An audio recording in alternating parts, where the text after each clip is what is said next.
Cool. Hello, everyone. My name is Emmanuel Kosi. I am the COO and co-founder of Evolution Leadership, and let's get right into it. So for the event structure, this event is going to be from 7 to 9 p.m. Pacific Standard Time. First 5 minutes, agenda review, which we're doing right now. Then after that, we're going to transition to our wonderful speaker, Ms. Nikki Speer. After that, we're gonna have her present for 30 minutes straight.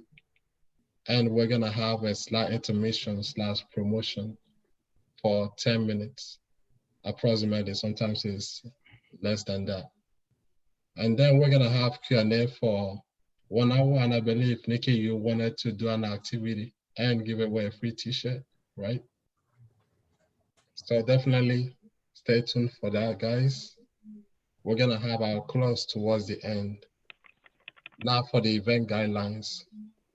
For the event guidelines, please introduce yourself, put your business info, your personal info in the chat, let everyone know who you are, and please mute your mic until we get to the Q&A section, just so you can be respectful towards the speaker and everyone else. And please also have your cameras on, if possible. And I'm gonna give it to Richard. So Richard, please take it away. Hello, everyone. So as you guys know, I'm not spoilers guy.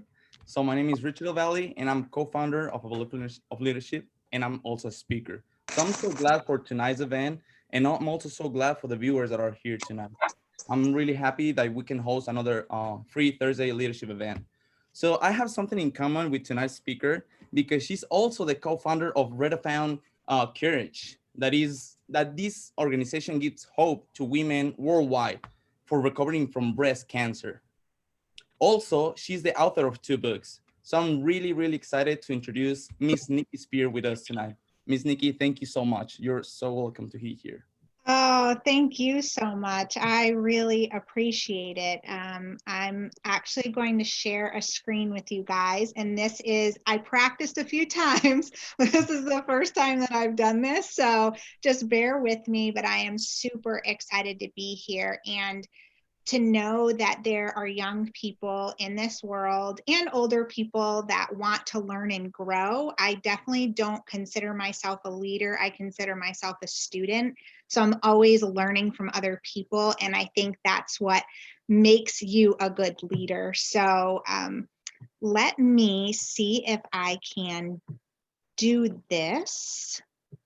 I really hope that it works, y'all. All right, we are gonna try.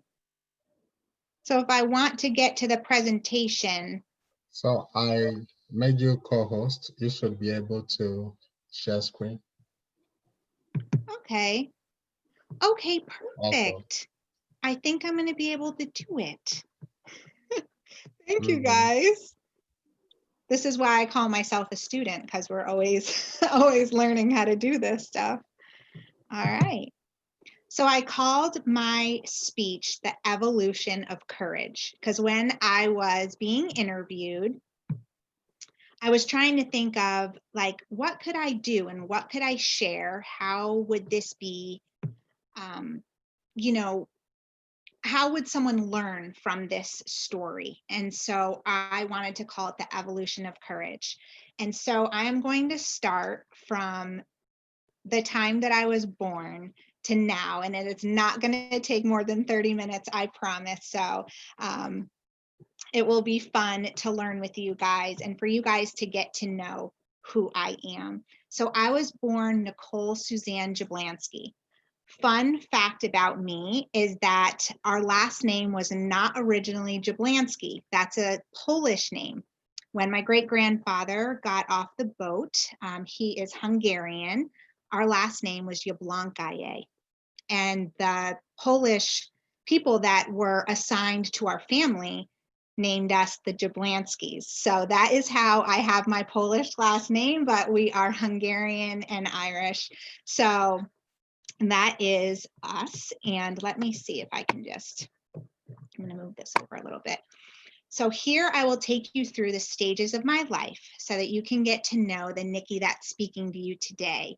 I definitely wasn't always this person, and you guys will see a little bit of my story as I share. This is one quote that I've come up with in my life, is that we all evolve and learn. It's just what you do with it that makes you you. And we all have this special quality, this special thing, and it can even be a very difficult thing that has made you who you are. And it's what's special about you and beautiful about you. So this is my family as we were growing up. Unfortunately, I could not find a picture of my dad, but this is my sweet mom, Virginia, and my sister, Jamie, and myself. And I found a couple of pictures when I was younger.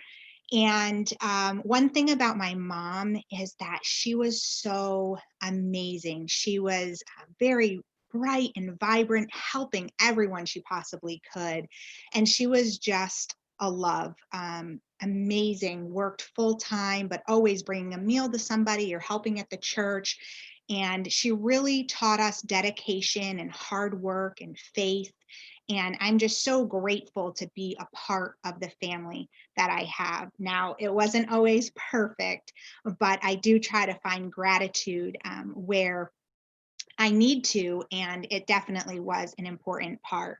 The one thing that I want to share with you why I have the shortest hair ever is because my mom did not have enough time as a working mom back then in the 80s. It was just very difficult for her to do my sister's hair and my hair and bring us to daycare. And she was just very busy. So my hair always ended up being cut short. So this is the Nikki that was the young Nikki. But I am grateful for that. It just goes to show that sometimes you have to do things that might feel a little difficult. I'm sure my mom didn't always want to do that, but it was easiest for her to help our family. And so that is what she did. Now, this is me. Like I said, I continued to have short hair, but through high school. And what I want to share about these pictures, and the reason why I say that I have grown so much, is that in these pictures, I cared so much about what other people thought about me. I always wanted to be liked. I was always trying to please everyone. I started not really listening to my parents anymore, not really caring what they said, wanting validation from men and other things. And I just was not living a life like I was brought up, or shining this light that I know that God had given me, but I was stuffing it down because I didn't want anyone to make fun of me or put me down. Definitely didn't want to be hurt. So always tried to be what other people wanted me to be.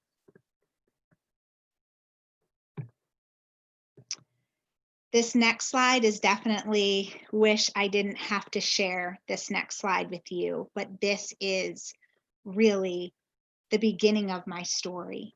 And it starts in 1998 when my Aunt Sue, one of my mom's sisters right here, was diagnosed with breast cancer. She ended up having a lumpectomy, which is just removing the cancer and no body parts. And she did not have to have treatments. And very, very healthy woman, runner, amazing, amazing person. She's also my godmother and someone I adore. Fast forward, now I'm going to fast forward and share a little bit of the breast cancer story and then share a little bit more about my life. But this is my Aunt Catherine right here, my mom's youngest sister. She was also diagnosed with breast cancer. Her story is quite a bit different. She went through treatments in the UK. She was diagnosed with breast cancer in one breast and chose to have a single mastectomy to remove the cancer in that breast, had treatments and radiation, and unfortunately, she was still sick. So my sweet mama, who's right here, was her stem cell donor. While my mom was in the UK giving her stem cells to my Aunt Catherine, the doctor said to my mom, "It looks like you have an autoimmune disease, but we just can't put our finger on it." We didn't really know what that meant. This was now 2005. And my grandmother, my mom's mom, Loretta, was diagnosed with inflammatory breast cancer, very, very aggressive cancer. In 2006, my mom was then diagnosed with breast cancer. So this is why I say this is where my story really starts, in the beginning of who Nikki really was meant to be. I also share a picture of myself and a picture of my Aunt Denise, my mom's other sister, because we are considered previvors. So because of our family history and all that we have seen our family and our loved ones walk through, we chose to have a preventative breast surgery to remove our healthy body parts so that we could be here for our children. And that is a very, very large decision, and not one to take lightly. And we are very fortunate that we are both here, because you will hear in my story that some of our other family members were not as fortunate. So I went to college. I went to a community college, a 2-year college, thinking, okay, this is what I'm going to do. When I was there, I did not always make the best choices. Again, my high school Nikki was playing a big role in that. And I chose to not live a life like my parents had brought me up, like I knew to be right. I was pregnant at the age of 19 and I lost that baby. And then at the age of 22, when I got accepted to Lemoyne College in Syracuse, thinking, okay, I'm finally going to do something with my life, I got pregnant with my son, Colin, pictured here. And he will be 19 in a couple of months. So that is amazing. But becoming a mom definitely also changed me. Not as much as breast cancer did, just because how much it ravaged my life and how it caused me to change so drastically. Becoming a mom was somewhat natural. I had a wonderful mom. And so this was a beautiful piece to my story. Not that it wasn't difficult being a single mom at this point, but it was a beautiful story.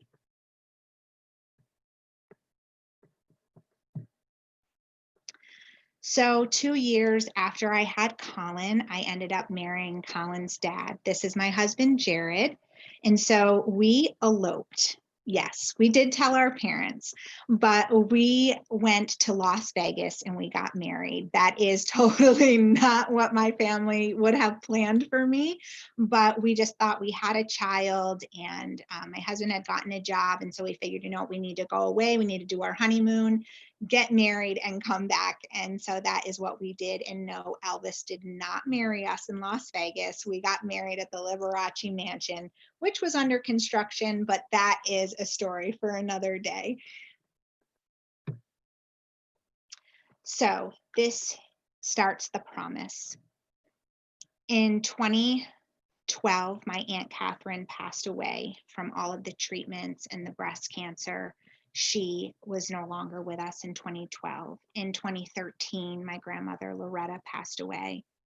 And these were all very, very difficult circumstances for us. And my mom was going through treatments at this time when she was 1 year out of breast cancer, which would be 2007. She seemed to be very healthy.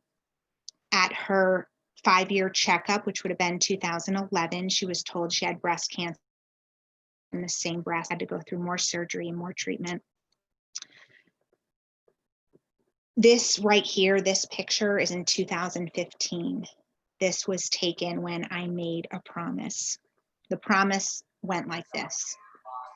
Mom, do you want me to come visit you? At this point, I was living in North Carolina, where I am right now. My mom was in New York. And she said, absolutely. When you get here, let's go shopping. Let's do all the fun things. At this point right here, my mom had decided that chemotherapy was no longer going to be an option. The cancer was not going away. My mom's cancer was from the bottom of her neck to the bottom of her torso. The breast cancer had actually come back on top of her skin. She was being eaten alive by cancer. So you can imagine as a woman, or anyone really, we can put ourselves in that circumstance, you feel less than.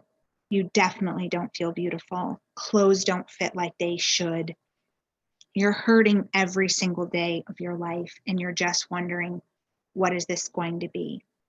The doctors told her she had 3 to 6 months to live at this point. We went to the mall that day that I got there, and we went out to eat. We went shopping. And as we were shopping and my mom was trying on clothes, I could hear her very, very upset in the dressing room. And we left that mall that day with no clothes at all.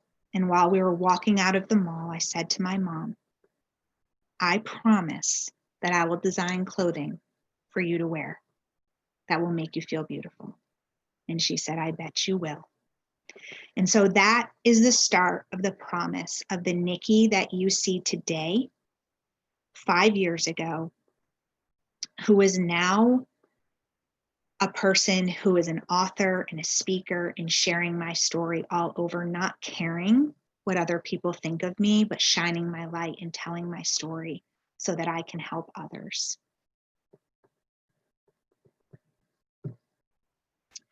This is Hope. Hope is the shirt I designed. As you can see here, my gifting is not an artist. I drew this shirt on the way home from New York. I was in the airport, felt a nudge from God, like, you promised your mom, draw this shirt. So I'm a writer, so I always have a pen and paper, and I took out a Post-it note and a pen, and I drew the first shirt in a clothing line that I thought I would have, that would be a post-operative shirt that would help women come home from the hospital after, like I had, my aunt had, my mom had, my grandma, and you come home with drains. You can see here, I'm sorry that this is a very graphic picture, but I have to share why this is so important. So this is my dear friend Angie, who allowed me to use this photo. And this is her after a breast surgery with drain bulbs. These bulbs help get the fluid out from inside your body so that there's no infection and that you can heal properly. They're very, very uncomfortable. They can catch on things, they can tug, and they usually pin them to a compression bra as you're leaving the hospital to heal.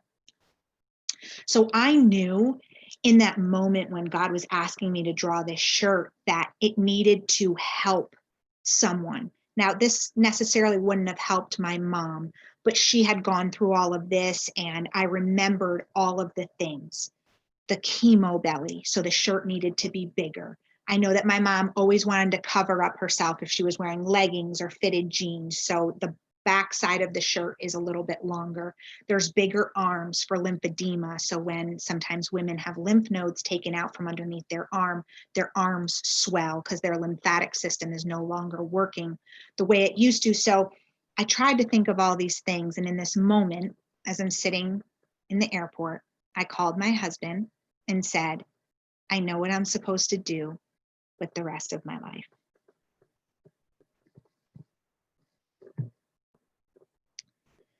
The day that my life drastically changed was December 5th, 2015, when I was holding my mom's hand when she went home to be with the Lord. This was such a difficult day. I remember it so vividly, knowing that she was no longer in pain, because you have to remember, my mom's sores never went away. They only got worse.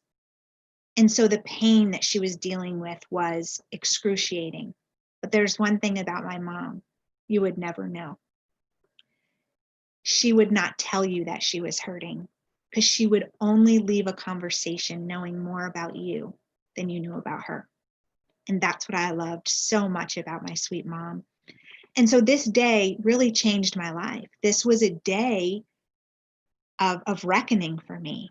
Will I keep the promise to my mom, who passed away so quickly after I made this promise to know what I was going to do with the rest of my life finally?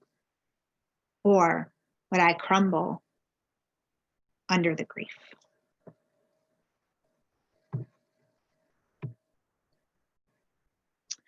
This is my sweet family. This picture was taken quite a while ago, but I wanted to share as I wanted to represent our brand. This was some of our first shirts for Redefined Courage, but these are my daughters. This is Emma and Savannah. This is my son, Colin, my husband, Jared, and my dad, Mike. My dad ended up moving in with us in North Carolina after my mom passed in New York. We just did not feel like it was appropriate for him to stay alone. My dad is 10 years older than my mom, so I just felt like I needed to care for him. I do have a sister who lives in New York. She's a very, very busy real estate agent. So I said, Dad, I can take care of you. Come with us. So sharing my family with you right now is very important because the dream is only possible with the people that are behind you and the people that lift you up. And they heard about this dream. They prayed about this dream. We talked about this dream at the dinner table. And they wouldn't let me forget what I had promised my mom. So I did continue. And here we are today with Redefined Courage. I wanted to show a little picture of, this is Jamie, our original fit model, who said yes to fitting her for this material and this shirt. And she was actually undergoing treatments at this time of this picture, and she had had her breast removed because of breast cancer. But this is our first Hope shirt. This is the prototype. And the reason why I show this is it's so important because everybody, not everybody, most people like to share their highlight reel. And I can tell you right now, this picture is not a highlight of Redefined Courage. It does show that I went from a sticky note to an actual product in 2016, which is amazing. But the color and the fabric, I didn't really know. You guys, the only thing I knew, I taught myself on the internet. I did not finish college. I was now a mom of 3. I have my dad living with me. My mom passed away. Like, so many things, not terrible, crazy things. People have gone through worse things, but I'm saying for my family and what I was going through, there was a lot going on. So to have this be the prototype was amazing, but I knew it had to be more. It had to be a little brighter, a little uplifting. You know, we wanted to make it very special. So this is now one of our shirts. We have blue, gray, and pink. Not everyone is a bright colored person when they come out from the hospital, so we respect that as well. And so this is another beautiful model, Francina, who had breast cancer and was willing to model for us. And you can see here she has her hand in a pocket. So the very drawing that I drew, I had it's in the drawing. This shirt actually has 2 pockets on either side, so that when you do have more than 2 drains, your shirt is able to hold that. So you're comfortable and you're able to heel and they don't pull. It's button up and it's soft and it's easily washable and it's bright. And every shirt comes with a handwritten tag, because my mom always used to love handwritten notes and write them to us. When we went away to camp or went to a sleepover, there was always a note stuck in our shirt somewhere in our bag. And so I thought that that would be a precious gift to a woman to have a handwritten tag on a button that comes with this Hope shirt. And then this is some of our beautiful survivor models. And they are so amazing. Each one, their story is so different, but they love this community of Redefined Courage. And they encourage me to press on as I encourage them. And this is just so amazing because it can't just happen with one person. As you guys can see, a drawing to a prototype to manufacturing in different colors, and then to get women to model for you as they're undergoing treatments or have been a survivor of this terrible disease. This takes a lot. It's a huge team. And so that's why it's so important that I showed you my family, because that's who encouraged me to continue on, and therefore I can encourage other people because of what I was given. This is the incredible impact that Redefined Courage has now had. Again, without a team of people and without people behind me, there is no way that Redefined Courage could even ever be what it was. As much as I have changed, I've allowed other people to help create this amazing thing. Now, this is a map of the United States. Obviously, you can see. And to date, we've served 535 women in almost all 50 states. And so I believe that we will serve women in all states and hopefully all countries. And we are also in 5 different countries that our shirts are being circulated and women are sharing them. And it is really, really incredible. Germany is one place that there are over 10 or 15 shirts that we sent there to one young girl who went through a surgery. And now she sends them to women, just like we do here with Redefined Courage. Her name is Hannah, and she writes a handwritten note and washes a Hope shirt that was worn by another woman so other women can come home with these shirts. And so it's just an incredible vision from a sticky note and a promise to one woman that is now changing the lives of hundreds, if not thousands of people.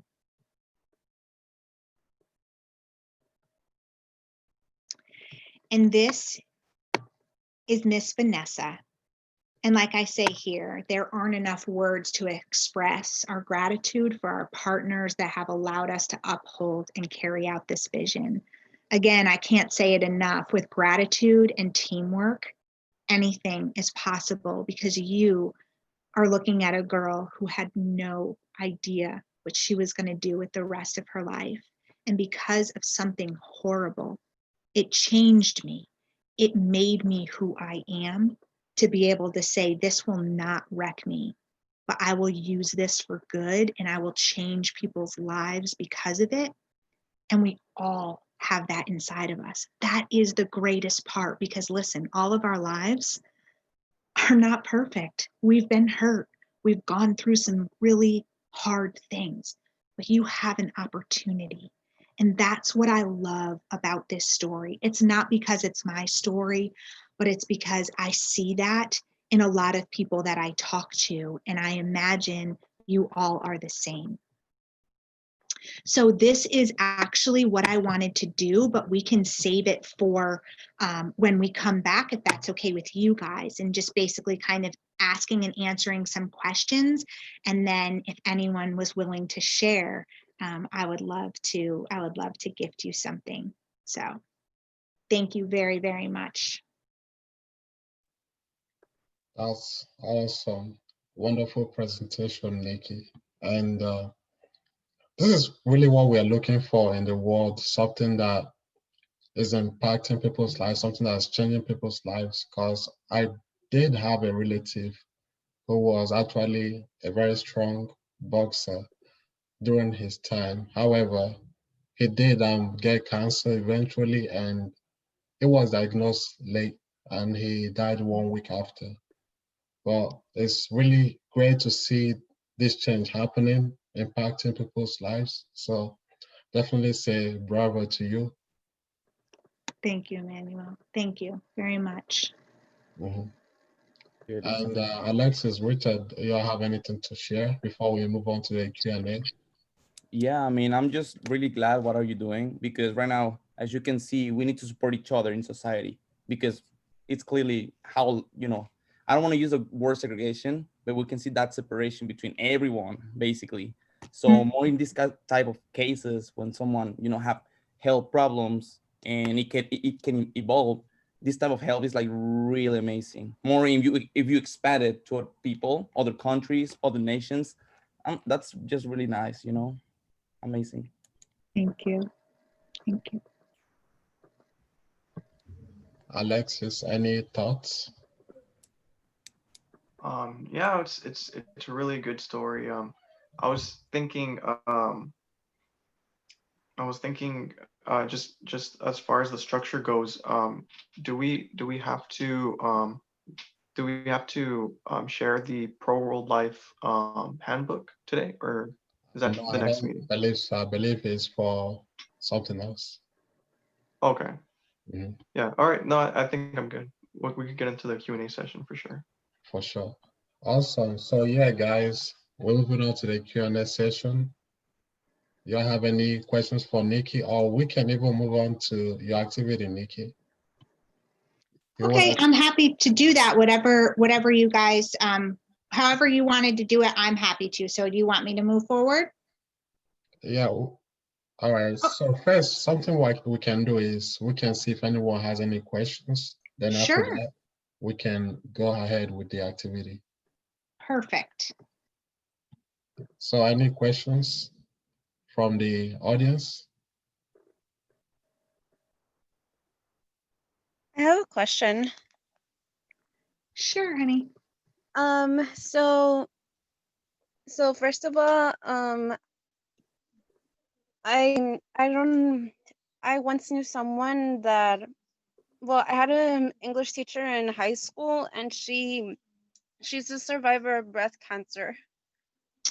And the way that she is just something that I still look up to this day, since I'm a junior in college, and to this day her resilience, her spirit, her strength, the way she pushes herself to be better is something so special for me that I think I think I think for everything that you shared. And I personally didn't know how hard it was, but now that you shed some light into how difficult it is, and not necessarily for loved ones to survive it, since yeah, that's what you mentioned. And yeah, I just want to say thank you so much for sharing that. And I could only imagine how hard it is to share it now.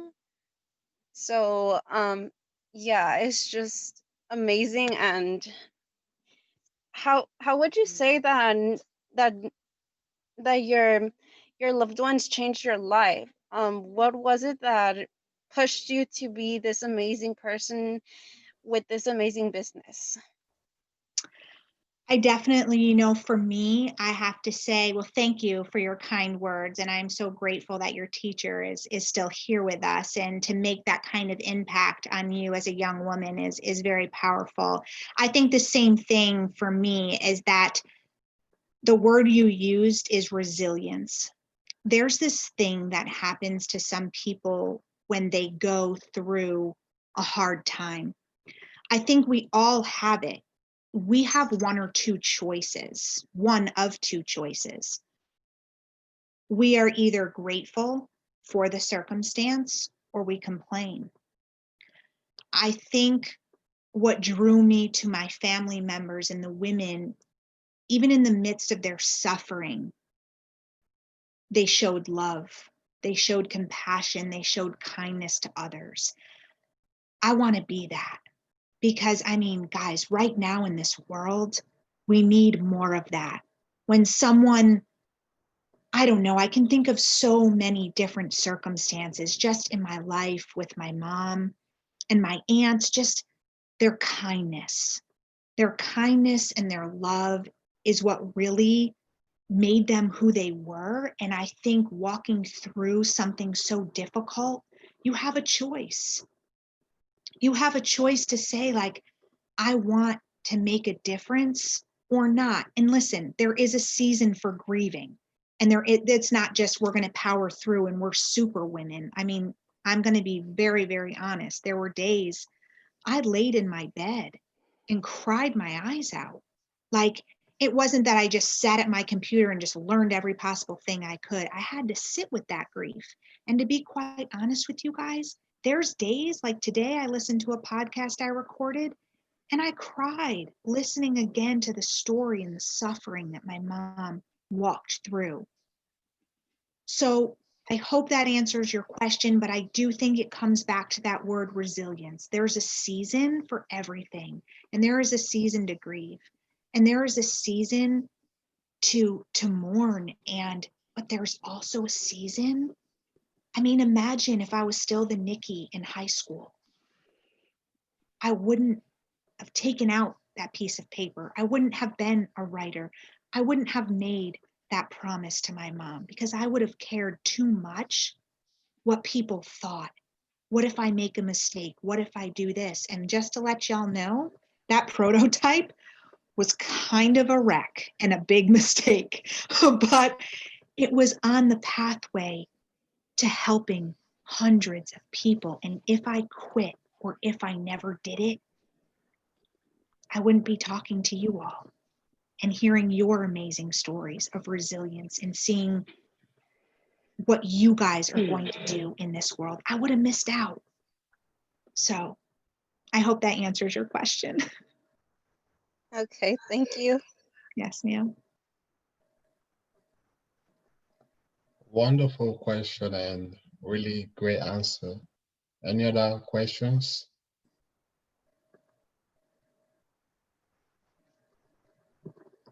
Actually, I do have a question of my own. Yes. So, Nikki, I would like to ask you, because this is really great. I feel like a lot of people have in their mind. Oh, did someone say something? Okay, I'll continue. I feel like some people do have the thought of starting a nonprofit. So I would like to ask you, as someone who has already done it, what should someone think about or consider before beginning a nonprofit? Absolutely. I think there's a couple of things that come to mind. And one is to have a few people that believe in your cause, because you are going to have to form a board.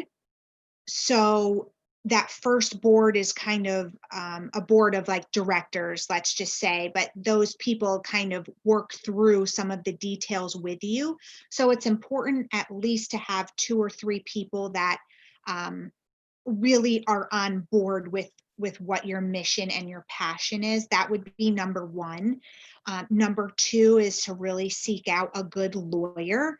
I wouldn't recommend like doing something like LegalZoom or something like that, not necessarily putting them down. I just feel like if you want to do something like get a 501c3, become a nonprofit and have people gift you finances and money to pursue what you want to do, it's just really important to have your ducks in a row, with the government doing everything, just so. And then third would be show your passion for what you do and why.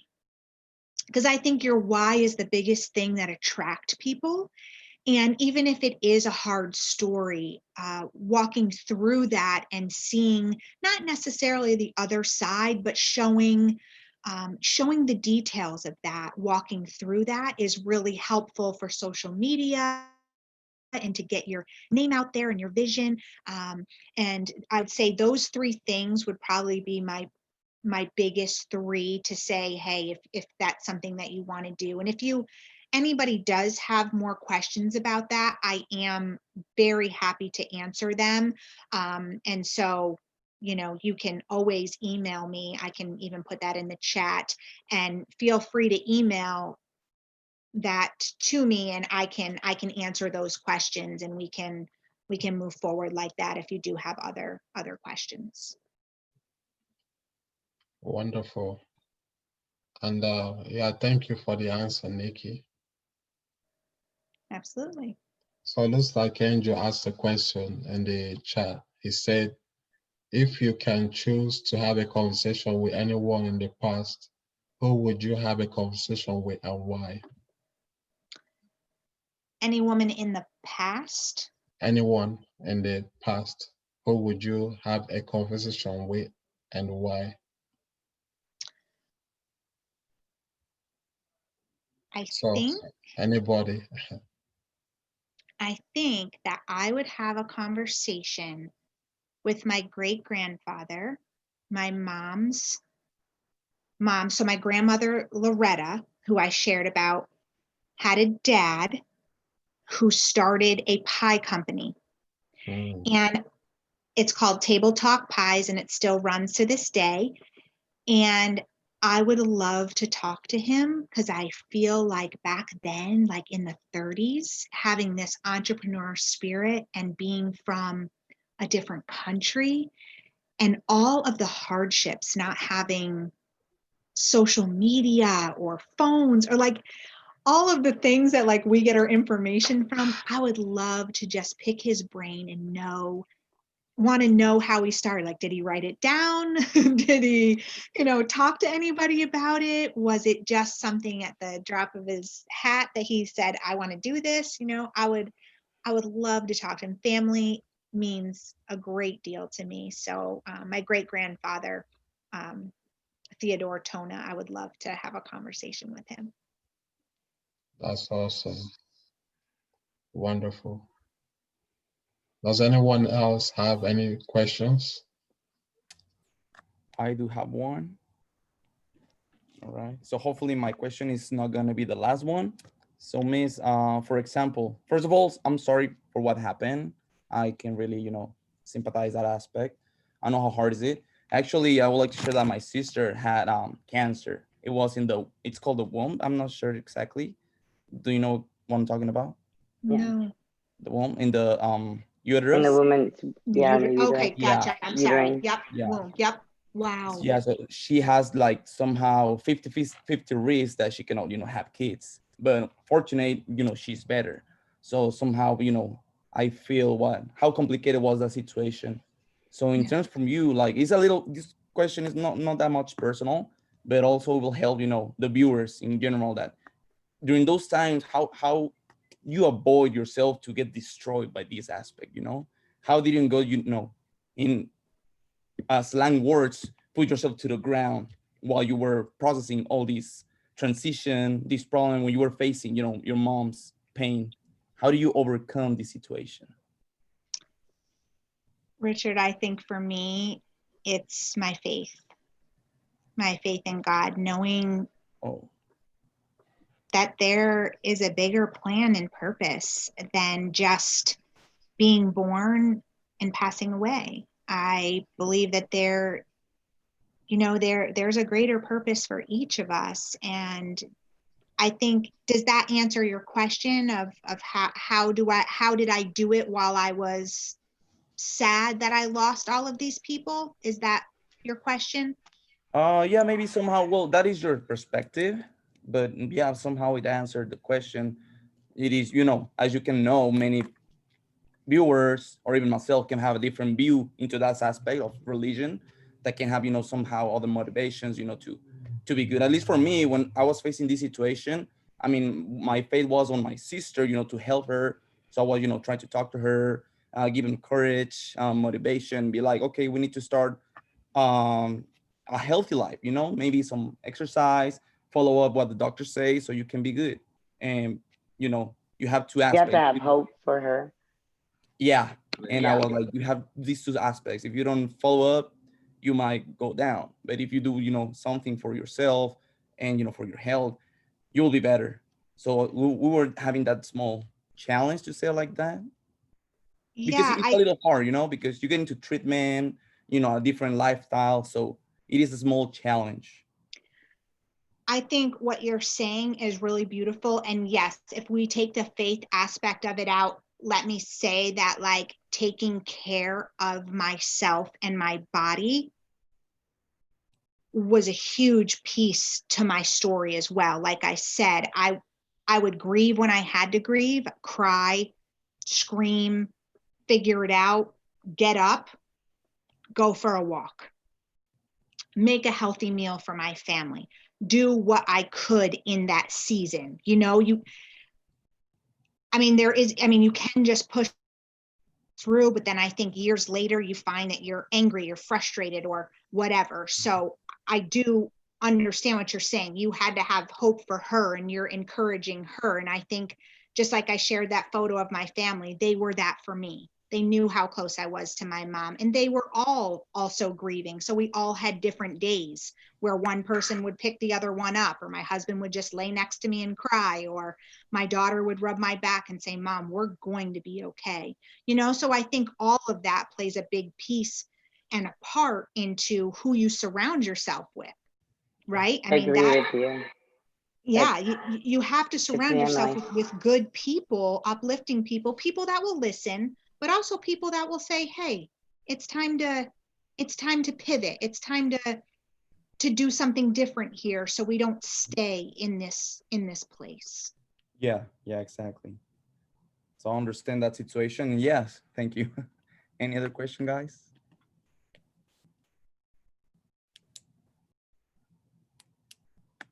Okay. Cool. I've seen Angela kind of come back and forth. I'm not too sure. I mean, if she had a question, she would have asked. We can move on to the next activity.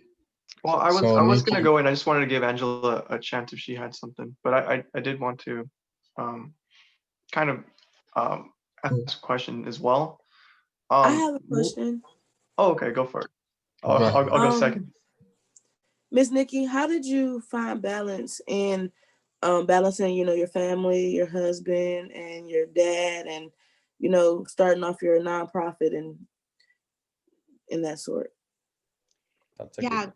great question, honey. I think that balance is a really difficult word, and I only say that because I think when you are focusing your energies and your time on something so big like starting a nonprofit and manufacturing clothing and getting your name out there, it's kind of a little bit one-sided, so to speak. So there was times where I was doing a lot more with the nonprofit and asking my husband to pick up a little bit more of the slack. But I do have to say that I am a list maker, and I try to write down 3 or 4 things that will help me. And I also try to ground myself for 1 hour every day to walk. And so that might sound a little silly to some people, like you have so much to do. How could you like do those things?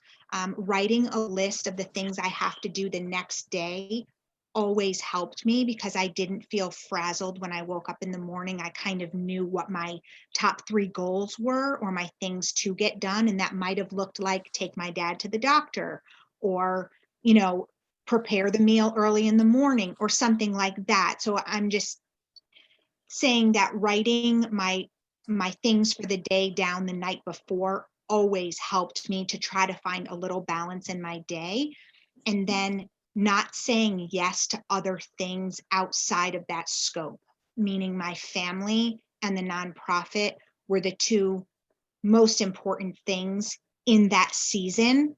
So there wasn't a lot of time for small talk. And I also made a calendar for myself. So if people needed to talk to me, they needed to make an appointment. And that may sound rude, but it was very self-preserving and able for me to keep on task with my day and the things ahead of me. So those would be the 2 things, keeping a calendar and writing what I had to do for the next day would be my 2 things that helped me to keep somewhat of a balance.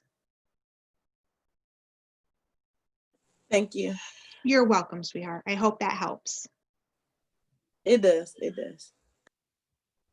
Yeah, that's actually cool. I use Google Calendars every day to help me out arrange my daily tasks and what I need to do. That's very, very smart. Yeah, it's definitely helpful, especially when you're a busy person. You want to be able to accomplish those things, but also make room for yourself. And health is very, very important. And taking care of your body so that you can be what you need to be for the people that you serve and the people around you, for sure. That is really good. I'm actually kind of getting in tune to like what it is. I'm absorbing a lot is what I'm trying to get at. I'm like, okay, like the next day. Nice. Yeah, it's awesome. I'm just getting into it. But I also had a question about because I feel like for me, like learning about you, Nikki, I'm kind of I feel as though you exude a lot of love.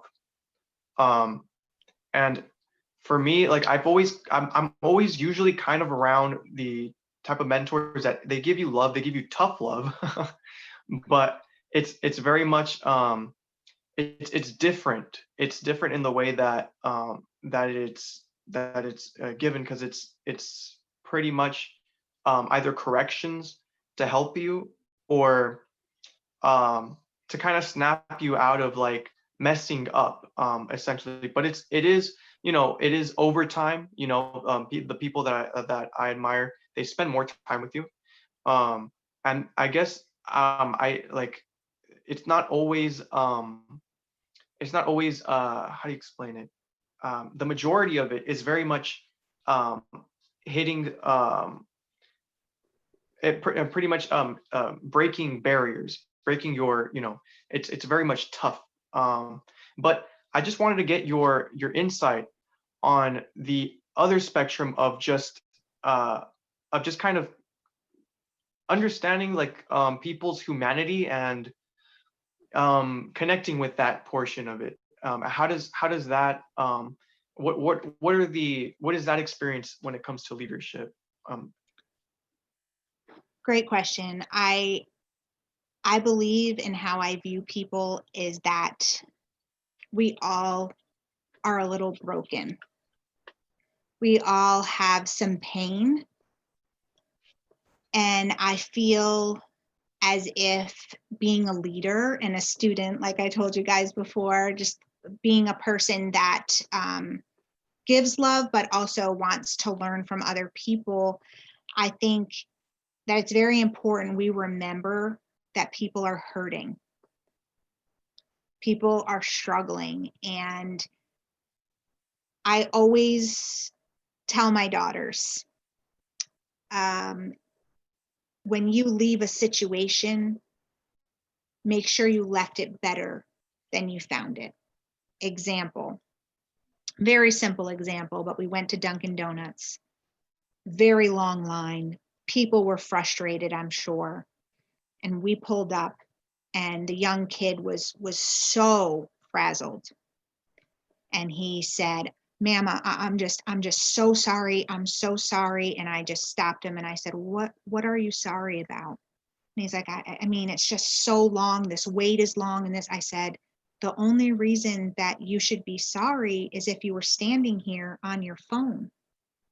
I said, there's 7 of you running around serving people as fast as you possibly can. You're not doing anything wrong. It's just taking a little bit more time. You're doing an amazing job. And my daughters were like, wow, Mama, that's awesome. And I said, always leave. That's a simple example, but we can all do that, right?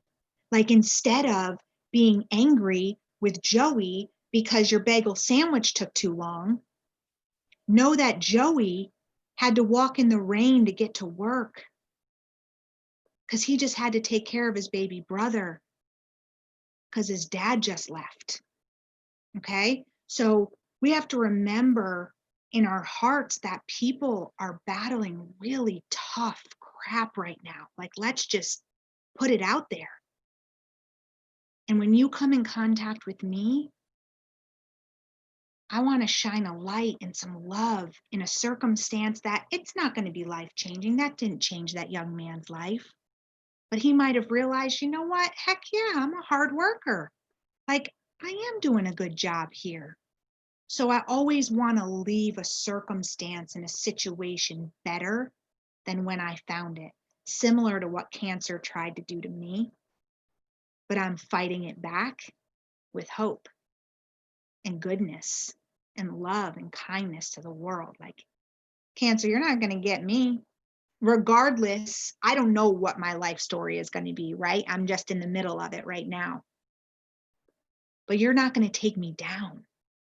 I'm going to fight back with hope. And I think if we remember in our hearts that Susie and Johnny and Sarah and Hakeem, these people that we rub shoulders with and that we meet, are fighting really hard battles. So be a light, be kind, share love. It'll change people around you. That's my take. Alexis, I hope that answered your question.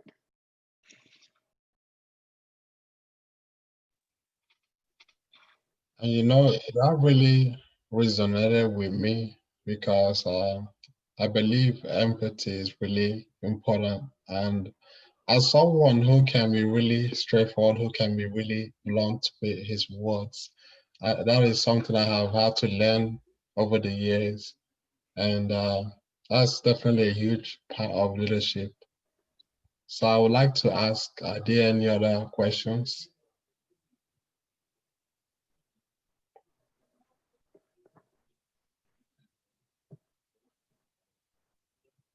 Cool. If there are no other questions, I believe it is time to, for sure, move on to the activity, Nikki.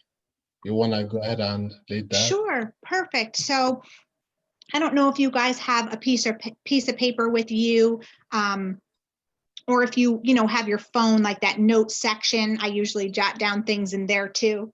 So I just wanted to ask a couple of questions. Basically, who are you? What's your name? Like, start with that. Your name means something. Like I told you guys when I first started, I was born Nicole Suzanne Jablanski. That is I am, right? So who are you? And how can you change your world? I just shared a simple story about what I try to do when we go out or how we are. And that's how I'm changing my world, meaning my children and my life. When my family comes to me and says, like, this really terrible thing happened, Mom, and I need to tell you, I don't blow up and act like a crazy person. I listen. And then we regroup and we figure out how we're going to work it out. So how can you change your world? Maybe what's one thing that you can do different tomorrow than you did today that could change your world? Maybe that just means tomorrow on your list tonight that you write down for tomorrow, you're going to wake up and go for a jog for 20 minutes because health is important to you, and you're going to make a point to do it tomorrow, and you're going to change your world. So how can you change your world? And then how can you change the world? Now, that can seem really daunting. Like, I don't have this big goal. I don't have this big thing. You don't really have to, but this is kind of where the exercise comes in. Write down 3 things that have impacted your life. For me, just as an example, for you guys, if this helps in any way, the 3 things that I wrote down were my faith, pregnant before I was married, and breast cancer. So those were just 3 things that came to my mind when I was thinking about this exercise. So what are your 3 things? Then you can write down 1 thing that you learned from each of those things. Like my faith, I learned how to be kind and loving. Being pregnant 2 times before I was married taught me a lot about resilience and respect for single mamas, and how I don't want my daughters to live. That's what that taught me. And breast cancer, you guys heard what that taught me and how that really changed my life. And so now, how can you help others with what you have learned? So you have those 3 things, and you have 1 item written down for those 3 things. And I would love for you to share, if someone would like to share, or however many someone's, I would love to give you a Redefined Courage t-shirt. It's very, very comfortable. And if you would like to share one of those 3 things, or maybe how something that you learned tonight that might change your world around you, or your biggest dream. Like, I'd love to hear 1 thing from you guys. And then I just say, look at you, you're on your way to your evolution of courage. Wonderful. So who would like to go first? Remember, guys, there's a huge power in going first.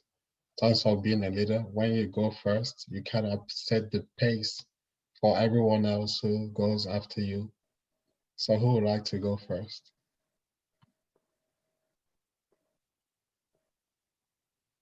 Hi, my name is Angela. Hi, everyone. Hey, Angela. Can you hear Hi, me? Angela. Yes, we can. Okay, Yeah, we can hear you. great.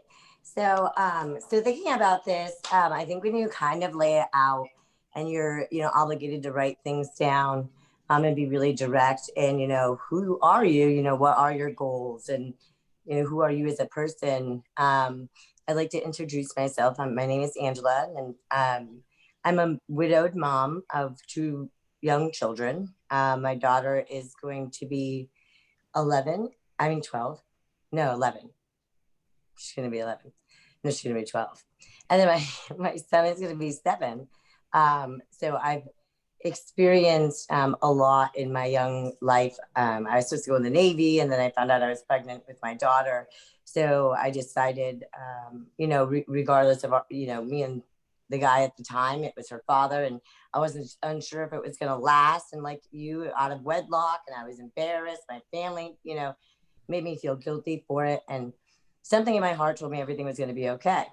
And I went on and I trusted in what I believed. And soon, we bought a house, we ended up pregnant and, carrying like a beautiful daughter, and we bought a house. And 3 weeks later, I was diagnosed with Lyme disease, and it like spread into my brain. And, I got really, really sick. And I was able to repair myself enough to, be the mom that I was again. But it took some time. And now I have some brain damage from it. So then it was 3 months after that. This is while I was pregnant. So with Lyme disease and pregnant. And then my husband had found out that he had cancer and was put on life support and given 5 days to live. He had stage 4 Hodgkin's lymphoma. He was 33 when he got the cancer. And I was, 26. So I was really young, and I was pregnant. And I just want to start off by saying, like, you're an amazing woman for going through what you did with the breast cancer. And I mean, it takes so much courage and strength and hope. Like, everyone's like, well, how did you get through it? How did you nurse your son and take care of your husband every 2 hours? Like, how did you do that? As his caretaker. And thinking to myself, because he ended up surviving for 18 months before he passed away. And so he really fought, and he gave it his all. So like going through that journey hand in hand with him, it's taught me, like, at the end of the day, when you're on your deathbed, and when he died in my arms, and when it's all said and done, it's nothing that gets you there in that place except for the memories. And that's what they're talking about on their deathbed. They don't care about their status, their cars, their house, their money, their anything. It's their family, And so, like, that's taught me so much, and how grateful I am for the people around me, and how grateful I am to have 2 children, that I can be so proud. Like, your dad was an incredible man, and I can tell them all about, I can share the love. So I've grown so much as a person, that I'm able to say this without completely losing it.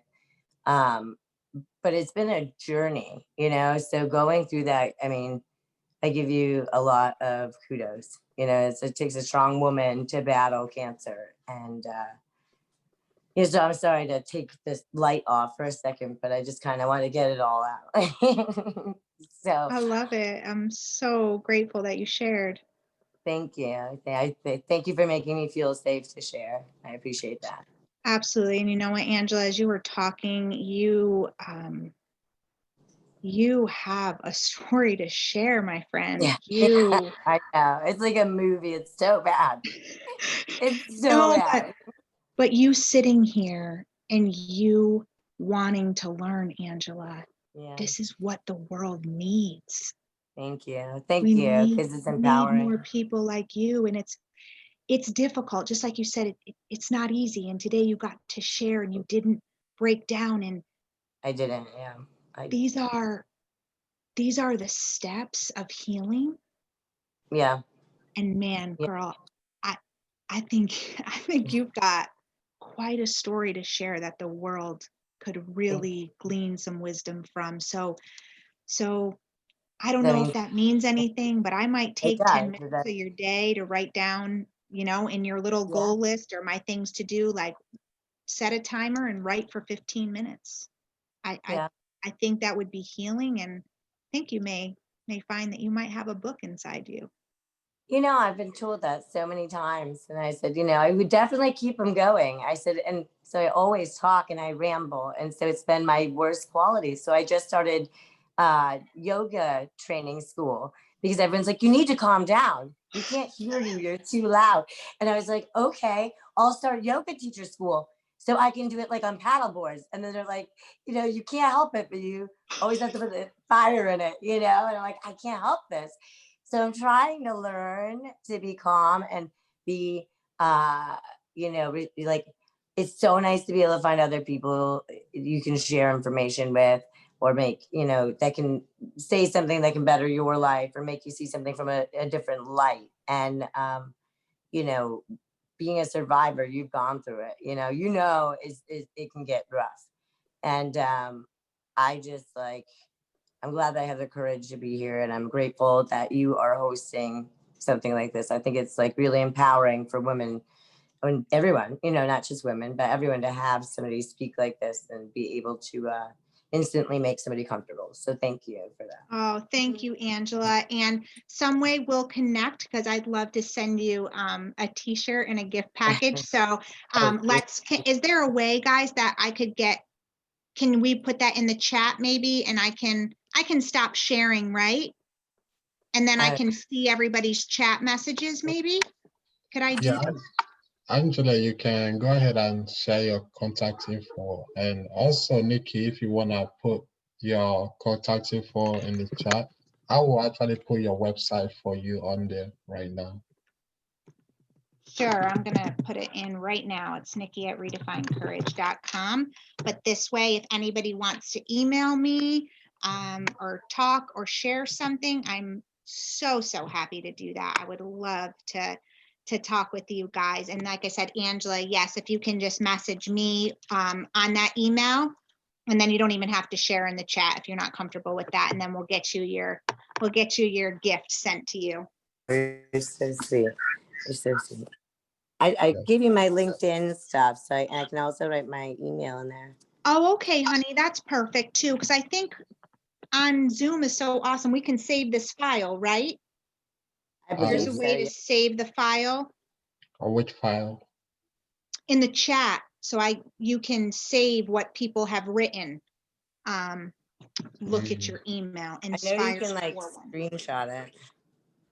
Yeah, that's true. I could do that too. I guess that's what I did. I don't know. I could also send it over to you after the call today. Perfect. I think I got it. So awesome. We will connect. Thank you. Thank you so much. Love hearing other people's stories. And I think it's just that, you know, we hear these stories and we get to see the resilience and the love of other people and what they've walked through. And wow, that always inspires me. So thanks so much again, Angela. Does anybody else have anything? I don't have a story as grand as Angela, but you have a grand story, so let us hear it. My name is Marquise. Everyone has a grand story. We all can write our own books, honey.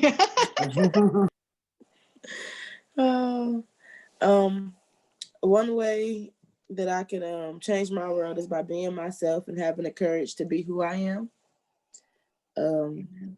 One way I could change the world is by loving, like by genuinely loving people I come in contact with and letting them be who they want to be, because I need to be who I need to be. So we can, you know, have courage and be, you know, who we need to be for whoever God called us to be.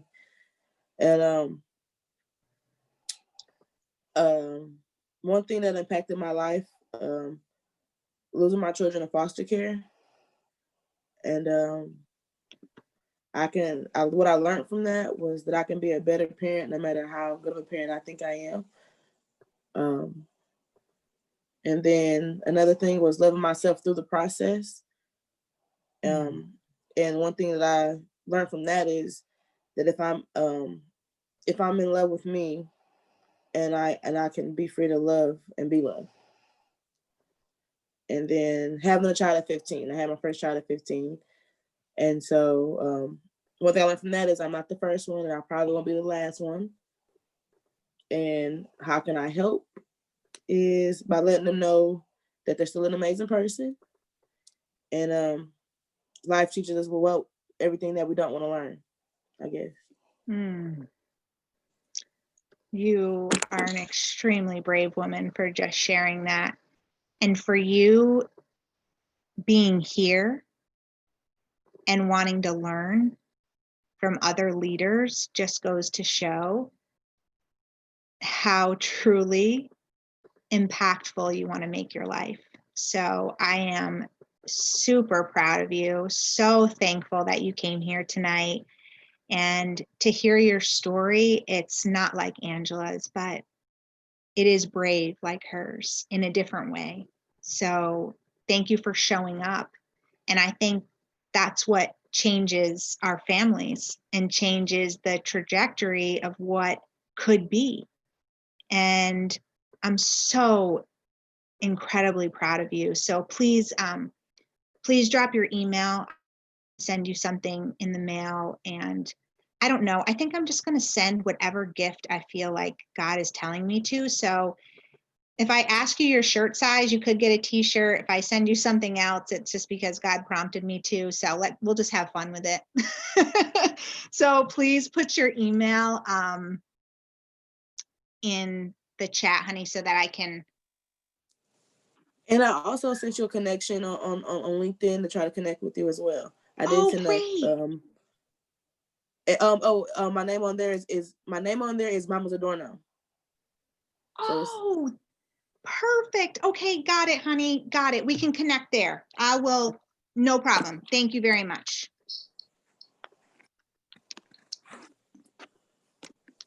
All right.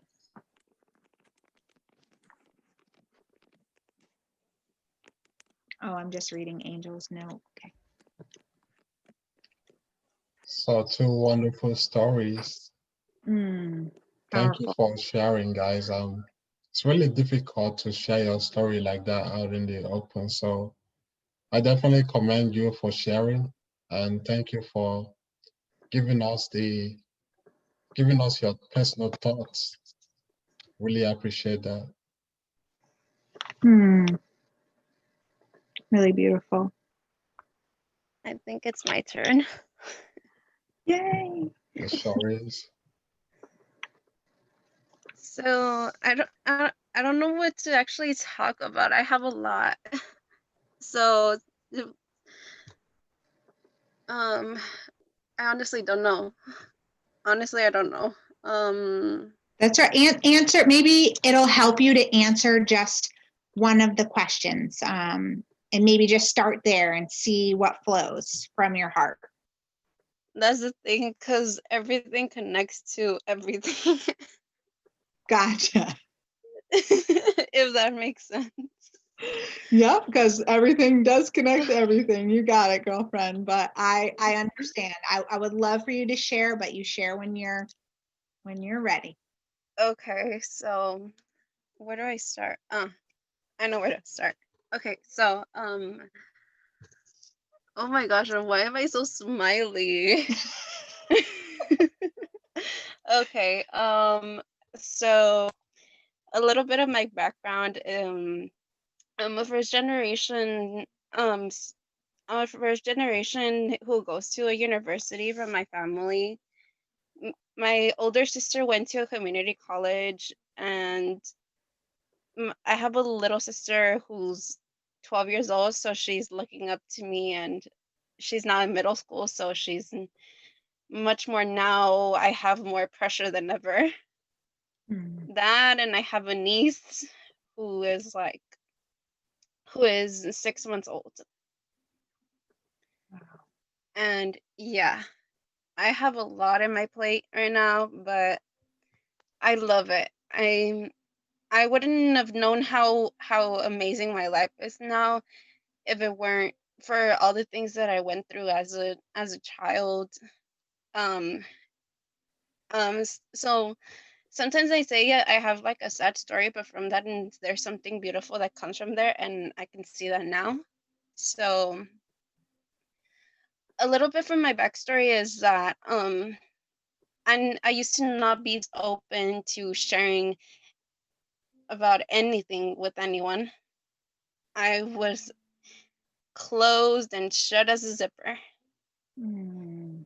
I would be scared to interact with people, but it wasn't always like that. As a little girl, I was so cheery. I was one of those little girls that woke up and wanted to dress and go to school and just have fun and learn. Unfortunately, that beautiful girl, that shiny girl that had so much light in her spirit, hit a tough road once. And that was when I haven't shared this to anyone, so I sort of flunked kinder. I was always a kid that would love to learn but had trouble learning the things because I was a slow learner. And at the time there wasn't so much great things going on at home. There were a lot of problems in my family, and as a child I wouldn't have that care, that guide, and no one was there to guide me and to help me in that situation. So unfortunately I flunked, and from there, well, I continued to work hard. I established the foundation to work hard and to keep going even though it hurts, and just keep on trying to find that light, trying to find that hope, always, always, and always. And and I wasn't always that one girl who had a lot of friends. In fact, I considered my teachers, the TAs, my friends, and I would rather stay inside and learn more and spend more time in my assignments and interact with the little kids because they didn't want me. Unfortunately, they wouldn't accept the kindness and love that I had inside of me, and yeah, it sucks, but it got me to where I am, and that little girl is still inside of me even though she's hurt or something, but I've made it this far, and I believe that there's something there for me in my life and something better in my life, and I still have hope in myself becoming that amazing person that I know that it will eventually be able to shine light into the true person that I am, and that then I know that it isn't there inside, but she still needs some more guiding, some more growing, some more love, some more of life, you know? I'm And yeah. so proud of you. Thank you for sharing. And listen, you already are a leader, and that light is already shining because you just spoke and shared about that little girl, and you could not stop smiling. And you are beautiful and amazing, and you have definitely big things planned for you. The first thing you said was, I am the first person in my family to go to a university. So congratulations for that. You are well on your way to being a leader, honey. You are doing amazing things. I think one thing that helped me that I hadn't shared with you guys is write some things on your mirror, whether that's a sticky note or you have a dry erase marker. Write 5 things about yourself that are amazing. I have a beautiful smile. I have a kind heart. I am loved. I am beautiful. I am strong. I am brave. Write those things down. There's something about that when you look at that every day in the mirror. On my mirror, I have "You Matter" 5 times on a sticky note, 5 different sticky notes on my mirror that I get dressed by every single day in my closet. And why I have that is just for that reason, to remember that my life matters and your life matters. Every single person on this call.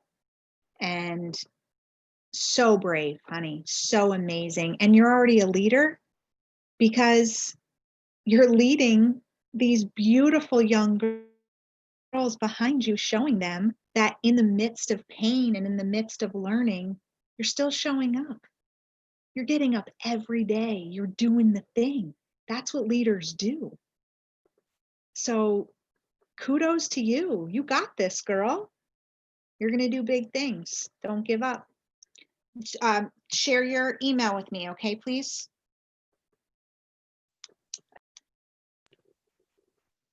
Thank you so much. You're welcome, sweetie. Thank you. That's awesome. Thanks so much for having the confidence to share that with us, Viri. Thank you. Yeah, no problem.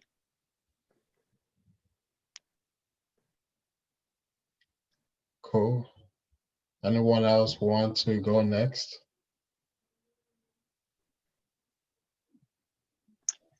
Hey, I would just like to add a comment for BD Diana.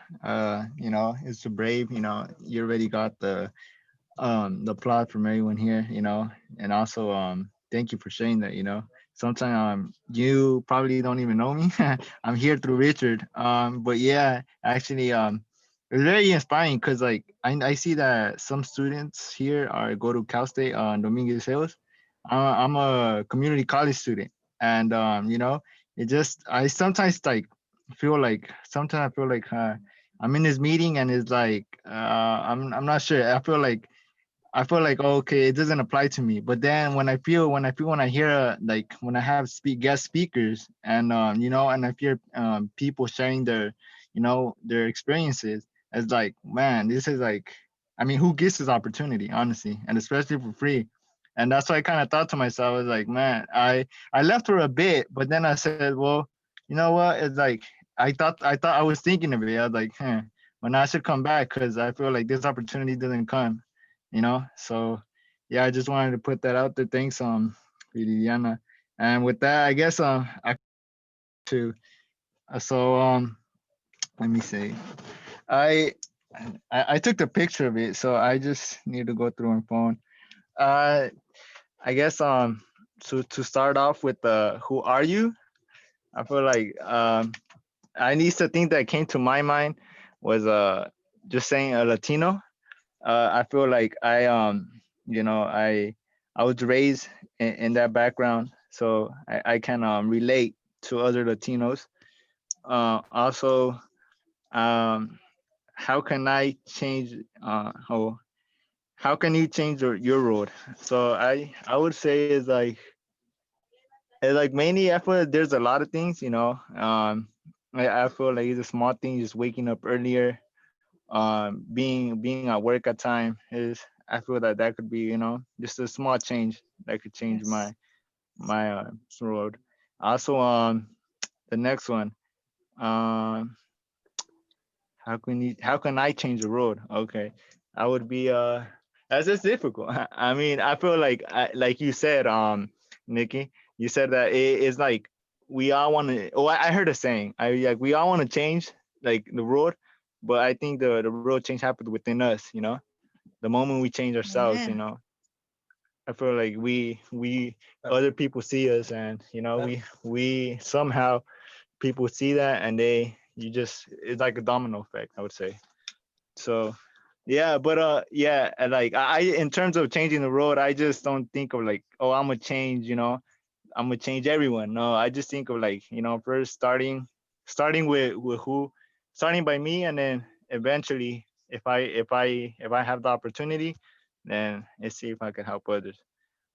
Well the other Awesome. one, let me see. The other one was I'll write down 3 things that I have learned from, I believe it says from that have 3 things that have impacted your life. Mhm. Well, the only thing that I could relate to at this moment, one thing is mainly is at first thing was in Cerritos College. That's the college I go to.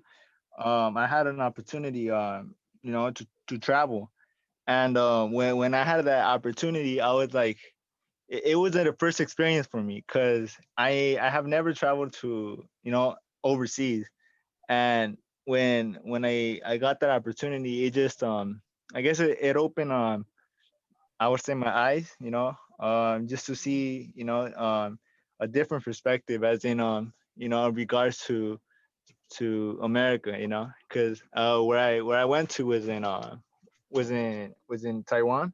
So Oh, it just wow. it opened I guess my perspective, as in seeing that like it's totally different and the culture, but also just like I would say just the government in general, their laws, everything is totally different there. So that's one thing that I could relate to. So, but I could use that knowledge that I learned through traveling, was that I feel like there's sometimes to impact others.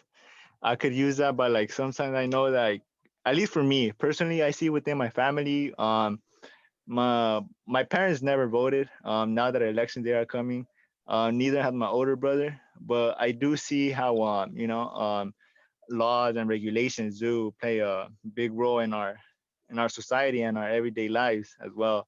So I feel like that something, just seeing other countries, how they are run and what kind of laws they get through, it just gets me thinking like, oh wow, it's like I could change just by doing a vote, just by voting, and hopefully I could inspire my little sister to one day just be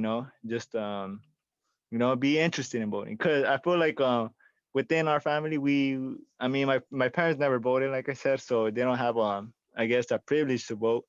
But so it's up to us. But since I never seen none of my family done it, it like it was gonna be up to me, like, oh, I mean, it's not really interesting to me, and it wasn't at first. It really never caught my attention. I was like, I see no point in it. But now that I feel like the more we see how it impacts individuals, we could see that it would make a good impact. Yeah, That's so awesome. that's the only thing I think. That's wonderful. That's I'm really proud of you. Like, you are showing such leadership skills in the things that you said, and you will change your world. I promise you, if you get up a little bit earlier and you show up to work. Those are definite, show up to work, on time. Those are definitely leadership qualities, and doing those things. There's a lack of going above and beyond nowadays. And when you go above and beyond, or even do what's asked of you, it's noticed. And so, Joseph, I believe that if you start doing that, you will have confidence in yourself. You will have opportunities at work.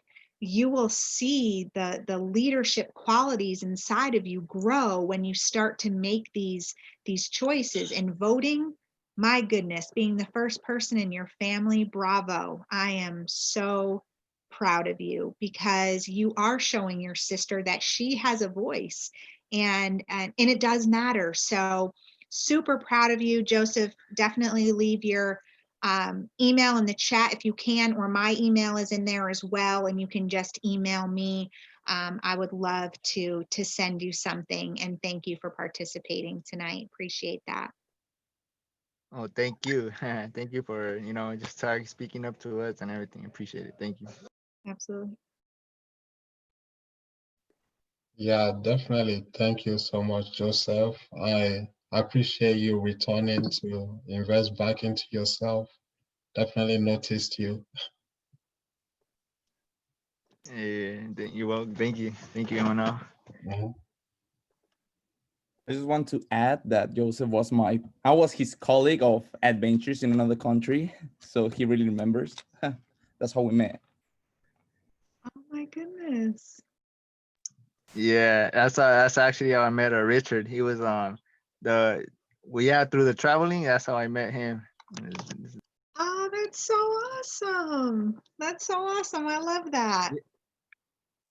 Yeah, it's cause I feel like at least in the community college we go to is just I mean any college is so it's so big, people have different schedules, and there's people all over, and especially in community college, like it's mainly, I would say, the age range is like it's all over the place. There's no specific age range. You see like adults, you see like grandparents, you see older people, even younger people. So it's a mix of ranges, but I feel like it just I never would have realized I would have met Richard. He actually he's like from all the, like, I mean, just I just put it out there, from all like the college, I guess, people I met. He's the only one that has been from that I met in Cervito that I invited to my house. So he has been in my house. So I put that there. Wow. So he's definitely special. That's awesome.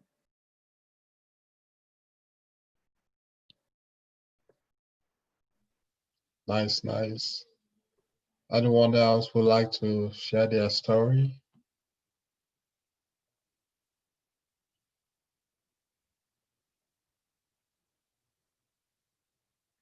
Cool. I'll use this opportunity to actually share mine. So guys, I was originally born in Nigeria. I came over to the United States, I believe, when I was 11 years old. I went to Engle High School, and I would have actually missed the deadline to apply for college if it wasn't for this teacher. She actually helped me out, fill the form and everything. So I definitely appreciate her for that. I was originally going to become a doctor. I actually have a bachelor's in chemistry. However, so I will say this first. I had terrible communication skills, terrible public speaking skills, and I would express myself more towards actions. I fought a lot when I was younger, and that's actually the reason why I got into leadership. That's the reason why I got into organizations. It was very difficult to express myself, especially with my accent. And I actually didn't like my accent at all throughout high school. And I would say that I got more comfortable with it after a few years in college. I was very insecure about it. I was very insecure about even opening my mouth to speak because I knew people would hear my accent because it was made fun of throughout high school. And that's one of the reasons why I got into a lot of fights during then. So I'm on my way to college, right? I'm thinking to myself, so I'm really gonna be this way. I'm really going to be keeping my mouth closed the longest I can without expressing myself fully. And I'm thinking I can't do this anymore. If I keep up this way, it's gonna be like this for the rest of my life. So I went into an organization, and the name of the organization is Speer Society. Is an organization meant for people who are going into the medical field. I decided that I would take a leadership position in this organization because it will help me out with my public speaking skills and communication skills. So I ran for 3 different positions, 3 different times. I didn't get any. I got embarrassed throughout the entire time because I kept worrying about what people would think of me, what people would think about my accent. I stuttered a lot. So I was like, you know what? I'm gonna try it again next year. I tried it again next year. I got a position. I'm like, okay, what's gonna work from here? So from there, I got a lot of opportunity to speak. I eventually became a founder of a fraternity at my school with Angel. He's also one of the co-founders and CEO of Evolution Leadership. He was here earlier, but he went out. But yeah, leadership is actually one of the reasons why I decided to become part of this startup. I came in here because leadership helped me a lot with my public speaking skills, communication skills, and all that. I wasn't able to express myself like I am right now in the past, and leadership definitely helped a lot with that, 100%. That's the reason why I decided to pursue my master's in business administration and healthcare management, which I'm currently doing right now. That's the reason why I'm in this startup. That's the reason why I know so much about financial literacy, 100%. And that's a part of my story. Amazing. Amazing. Thank you. And I think your accent makes you so unique. And I love unique people because there's such a story behind that. And you shared that. And so thank you, Emmanuel, for just being so vulnerable to share that part of your story.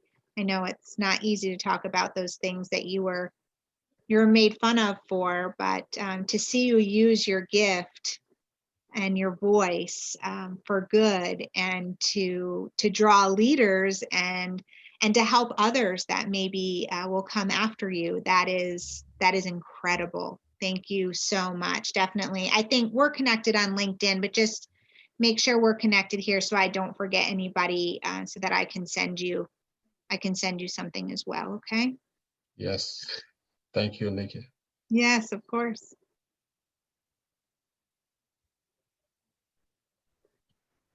Wonderful. So anyone else would like to share their story or any of the questions that Nikki had presented?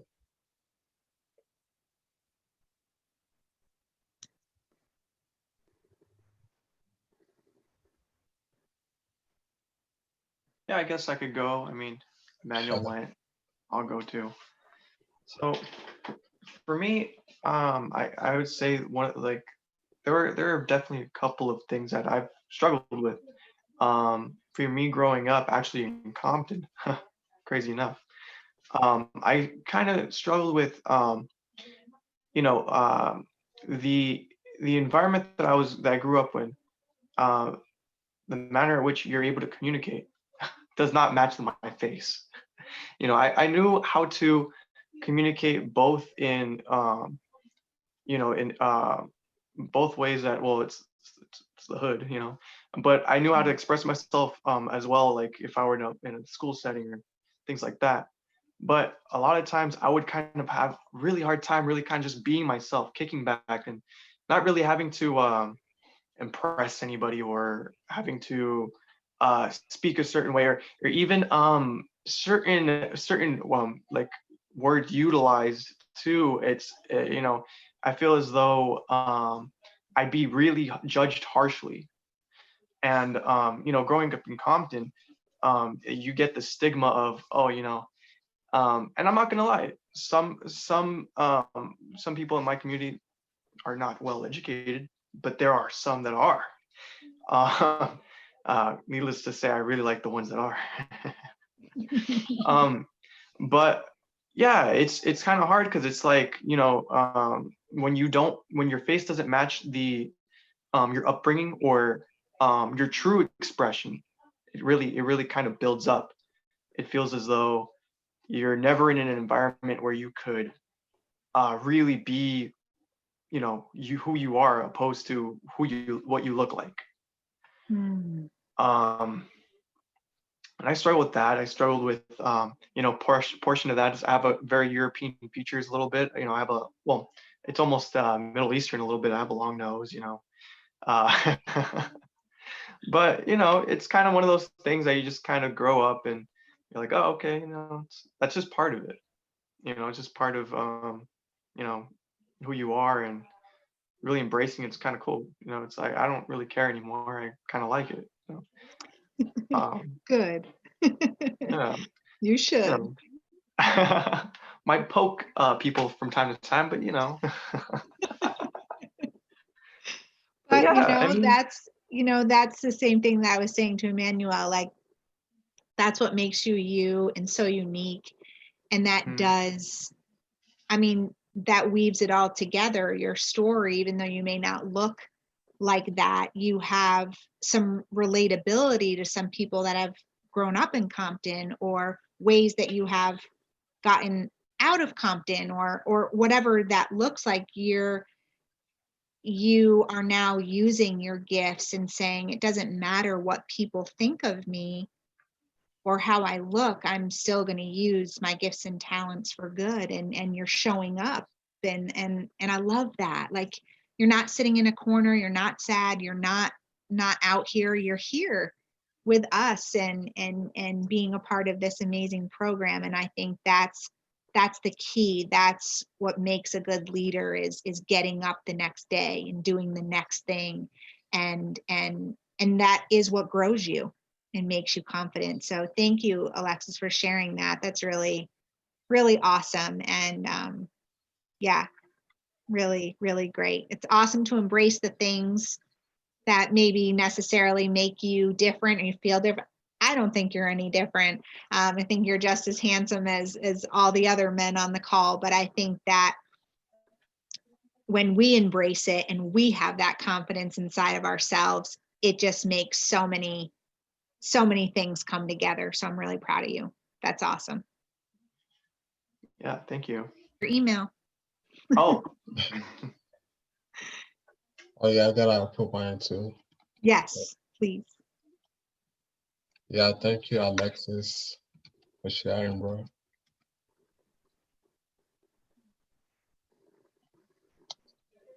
Alexis, you send it ooh, privately to yeah. me. I direct messaged Emmanuel accidentally. All right, I'll put it in this time. Okay. So anyone else have their stories? We have a few people here who haven't shared their stories yet. Remember that you have the possibility of getting a free gift from Nikki. I mean, that's all the reason to share, right? You know? You never know. That's so fun. Yeah, you never know, guys. You never know. Better now than never. We got to spread some joy and love. So I love doing that. So I'm excited for all of you guys that share. Just really impacted my night and my day, and I'm grateful for each of you. It's awesome. So glad I said yes. And you welcomed me. Yeah, thank you for saying yes, Nikki. It's awesome. This is definitely a wonderful event. And I'm for sure happy to be a part of it. Me too. Thank you. Well, Go for it. Yeah, I'm sorry. bro? Yes. Want to go real quick? Yeah, go for it. Go, Richard. Yeah. Oh, I'm gonna make it like a little fast because the time is running. But I won't make it this. I'm gonna speak not much for the gift or everything, and not even to motivate other people to speak, but to realize other viewers in here that a change is always good. More if you went into something negative, so you become a little positive. So in my childhood, and Emmanuel and Biri, maybe they're gonna empathize with me. And right now, Emmanuel, Alexis, I think Joseph knows a little. I told him a little about my story, something they didn't know. I'm a little reserved. I'm really easygoing. I like that. I like to say like what I do, where I go, and everything. But about my family, my childhood, I really don't open up unless people comes and with that desire of curiosity. But I usually don't, and that's how I am. So my childhood was a little negative because, well, for many aspects, I grew up in a little dysfunctional family. So my family has a really strong temper, including me, but like crazy temper. Right now, I can say that I know how to handle it. It's sometimes really hard because it's really hard. More people sometimes it's not helpful in this aspect in society, but I do my best. So when I was, younger, I experienced bullying from on myself. Not that much about my skin color, but it was about my mole. I don't know if you guys know that is. I have a birthmark because I didn't do my hair today. I have a birthmark. So when I was, younger, I was, having these issues with people, well, with the children. So the bad aspect in this is that I experienced this bullied, but afterwards I become the bully because it was a point that I didn't like all this situation and I stopped everyone. So I used my little strong temper, to avoid this. So I became a bully, So for any reason, I was starting beating up everyone. I mean, basically they were like breathing next to me and I was like, the slap, but because of this situation, I just grew up in a manner that, okay, never allow no one, to step over you, never. So it was the case that I was like, really vulnerable and they were like, attacking me all the time. So I just stopped and I was like, no, I won't allow this. So, and since it was, a record of everyone, attacking me all the time, at the moment I was, getting away from punishments or, or in the office because I was, being a little hypocrite since the professors and directors and proctors around knew that I was always being attacked and they were trying, to stop this situation somehow, but it wasn't like that good. I never understood why they never, stood for myself and I needed to do it myself. So I was, using that as my benefit. So every time that I was, breaking one nose or any other bone, because it happened. I gotta be honest, it happened. I'm not proud of it, but at that moment, for this aspect, I was having some satisfaction, and more when I was getting away from the punishment. So I was, they were calling my parents, my family. They were like really pissed at me because they knew that I did it, but I was just saying no, I didn't. And since it was a record of me, getting attacked all the time, they were always believing me. And my sister was the one that was always on my side. She was like, no, he didn't do nothing. He good. And she was like, good job. That wasn't good. That wasn't good, but that was that moment. So every time that, the kid were coming, bloody nose or something like really bad, I was just saying, no, he was, attacking me. I just pushed him a little and he just over exaggerate and he hurt himself. So it was always like that. By these situations, I learned that, I mean, if you're facing a problem, it is really bad when you become part of the problem, but it's worse when you become the problem because I started being bullied, but then the roles changed and I started being bullied to everyone. Like legit, I don't know what happened that they were like really scared of me that I was everyone. Even taller guys or, a little buffy ones that we were children, but you can see that difference sometimes on children. I was, even though they were pretty strong, I was doing my best to, get the fight. Maybe that was one reaction. So from this situation, I really learned that it is always, really negative becoming part of this situation. It is always, not that much of you when you're a children, but the parents should, become a little more involved in this situation. And now on that you grew up a little, talking about high school, college, if you experience these type of situations, communication is always the key. Even though that you don't communicate with the person that is attacking you, but with a higher level that is, security, something like that, so you can create some peace. It is always some roots about the circumstances. So it is always useful to use communication to see what is the problem. But becoming part of the problem, it will just make it worse. We can all see that in society right now. What could be a good example? My example in high school, college, we can face that these type of situations, the shootings. Some kids that are getting bullied, they find a gun at home, they take it to the school, and they're like, okay, this is a revenge. So it is a process in how we can avoid that situation. And with the communication, keeping, a little chill and relaxed, it will be really, really helpful. So I learned from that it is always good to, keep calm, try to control your feelings and emotions more when you're mad, and try to keep that balance, that balance with everyone, to have a good communication, somehow peace, and try to, discover the root of the problem. Yeah.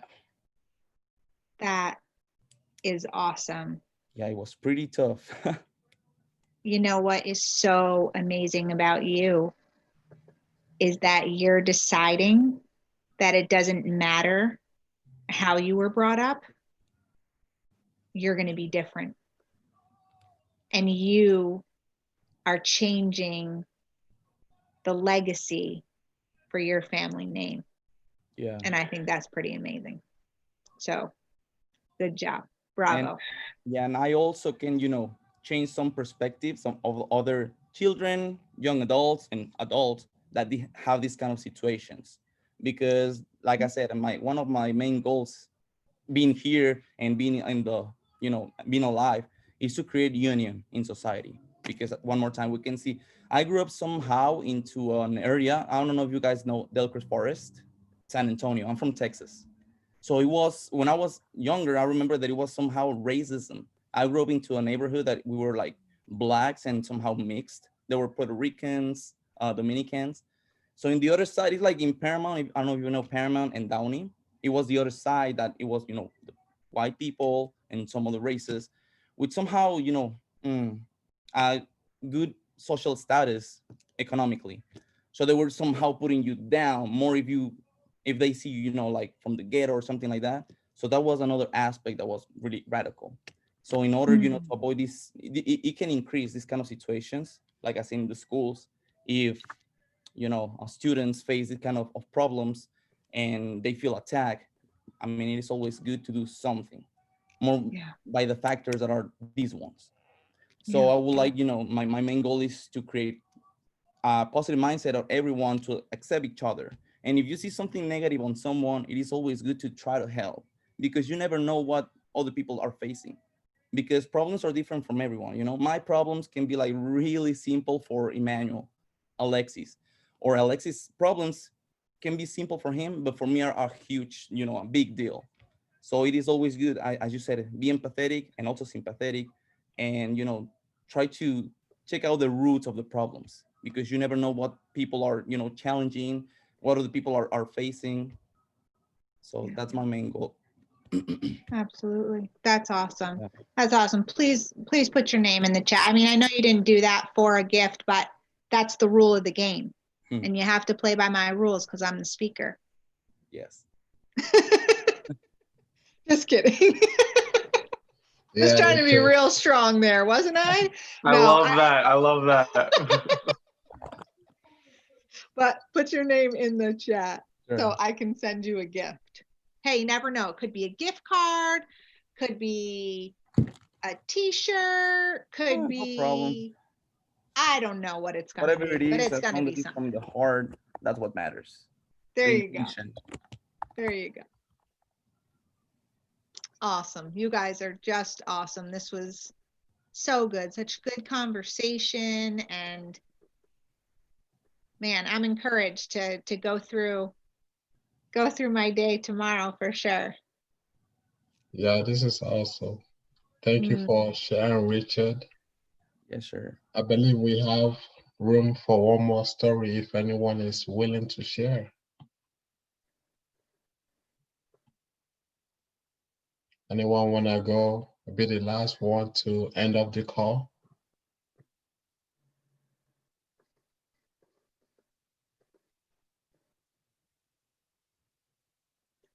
Cool. I believe it's time to end the call then. So Nikki, it's been really wonderful having you here. You impacted so many people's lives alone in this call, and I can't wait to see how many more you are going to impact after this call through your nonprofit, everything else. So I was definitely looking forward to keeping up with it. And the attendees, I'm for sure gonna be sending you the website to Nikki's nonprofit. You can check it out, donate, or support in any way you can. And thank you, everyone. Thank you, Nikki. Thank you, everyone, for sharing your story. That was really special tonight, and I appreciate it. Yes. Thank you. It really was. You guys are all so brave. And even the ones that don't share, don't feel like you're not brave. Sometimes it's just not the time, but we're so blessed that you were here tonight and to even hear some of these stories. I hope they inspired you. I hope that you go with some good goals for tomorrow and wake up early and get your day started and write those books or whatever it is that you are called to do it well and do it with excellence and stand out in this world. You guys will go far. It's been an absolute joy to be with you guys tonight. Thank you so much. Appreciate you. Thanks for hosting it. Good night, Thank everyone. you.